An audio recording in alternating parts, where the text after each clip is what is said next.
জ্যোতি চিত্ৰবনত চাকৰিৰ বেহা আৰক্ষীৰ জালত এটা মহাপ্ৰবঞ্চক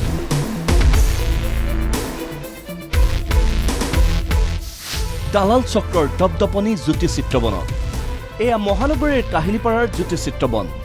এই জ্যোতি চিত্ৰবনৰ বৰ্তমানৰ অধ্যক্ষ কণ্ঠশিল্পী বিদ্যাসাগৰ শেহতীয়াকৈ জ্যোতি চিত্ৰবনত চলি আছিল চাকৰিৰ এখন বেহা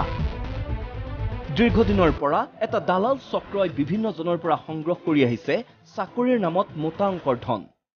বিষয়টো দৃষ্টিগোচৰ হৈছিল অধ্যক্ষ বিদ্যাসাগৰৰ দিছপুৰ আৰক্ষীক বিষয়টো অৱগত কৰিছিল বিদ্যাসাগৰে আৰু তাৰ পিছৰ দৃশ্য এয়া আৰক্ষীৰ জালত পৰিল মহাপ্ৰবঞ্চক ৰাজ দাস ওৰফে মুকুন্দ হীৰা কেৱল মুকুন্দ হীৰাই নহয় এই চক্ৰটোত আছে আৰু বহুতো অতি শীঘ্ৰেই গ্ৰেপ্তাৰৰ সম্ভাৱনা আছে জ্যোতি চিত্ৰবনত চাকৰিৰ বজাৰ মেলা চক্ৰটোৰ সেইসকল সদস্যও